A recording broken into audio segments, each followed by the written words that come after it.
Hello. Memory is an incredibly powerful thing. There are lots of people out there who probably have memories about you that you don't have about yourself. Like your parents and your grandparents and people that can tell you things about your childhood that you didn't know. So I know that I grew up in 3 different countries before I was 3, and yet I don't know that from my own recollection. I know that from the recollections of my family who tell me. So imagine that a member of your family had all those memories, and with one freak event, one freak accident, those memories were wiped out, gone. And imagine having to go and find those memories on behalf of someone. Imagine someone doing that. Her name was Hannah. And Hannah was out looking for memories from her past, not for herself, but for her parents, her mother, who had had a freak car accident. She was suffering from amnesia, to the point that she didn't remember Hannah, she didn't remember that she was her daughter. Not only that, but she said to her, "I don't have a child. I was told that I couldn't have children, so there is no way you can be my daughter." And Hannah was confused. She didn't know what to do. She went looking for the past. Maybe she could find some family photographs. You know, we all have family photographs from someone else's memory that they can bring up at your wedding and, you know, show you up in front of everyone. And she went looking back at her family home for the family photographs that she was sure would reignite her mum's memories. But she didn't find any, and she couldn't remember any herself. She couldn't remember her childhood. She remembered from her own childhood that she was very isolated. Her family kept her very close. She was home educated because her dad worked in lots of different places, so they moved around a lot. So it was always considered to be more preferable that she stay at home. And so she didn't make many friends as a child growing up, and she didn't remember many family holidays. So she went looking for the memories herself.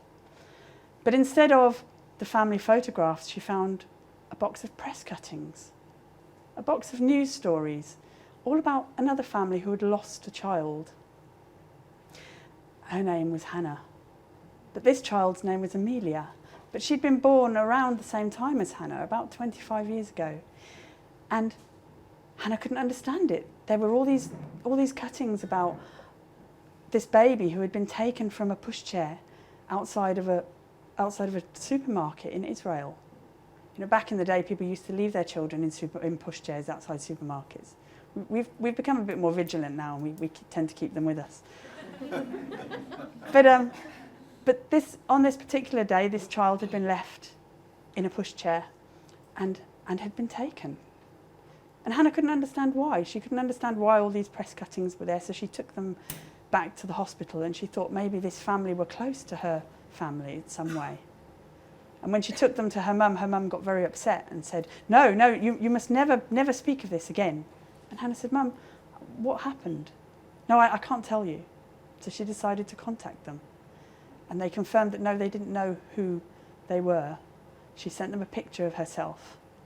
But they said they had had contact from the police and had seen forensic people who make up photo fits of what somebody might look like as an adult. And Hannah looked exactly like their daughter Amelia, who had gone missing. And the pieces of the puzzle began to slot together for her. She suddenly realised that she wasn't her mother's daughter. She wasn't her mother's daughter because her mother couldn't have children. And she wasn't her mum's daughter because 25 years ago, she had been taken from a pushchair outside a supermarket in Israel. And she had to go and find her family, her real family. And she went back to the hospital and she asked her mum, and her mum said, "I don't remember. I couldn't have children and you're not my daughter, but I don't remember." And so she got in touch with the family and she said, "My name is Hannah. And I think that 25 years ago I may have been your daughter. And I may have been taken by a desperate woman who was unable to have children." And the family couldn't believe it. They said, "You know, we obviously don't know whether or not that's the case, but we would have to do some serious digging to see perhaps you could come over to Israel." And she said, "Yeah, maybe. But I have to sort out my life first. I have commitments. I have a job, and I have a partner, and I have a life here. I can't just up and leave. But her whole past had suddenly been rewritten. She wasn't Hannah anymore. She was Amelia. And her mum wasn't her mum anymore. She was somebody who had taken somebody else's child.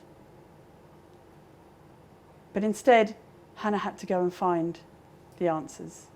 But before she did, she went to go and see her partner, Sean. And Sean was about 2 years older than her. And she turned up to where he worked, and she was quite excited in a kind of a nervous way. And she said, "You're not going to believe this." And he said, "You're not going to believe this either." And she said, "What?" And he said, "I've never told you this. But 25 years ago, I had a little sister, and we lived in Israel. And 25 years ago, that baby was taken from a pushchair outside of a supermarket." And Hannah said, "You're not going to believe this either, Sean. My name's not Hannah." Thank you. Amazing. Please stay with us for the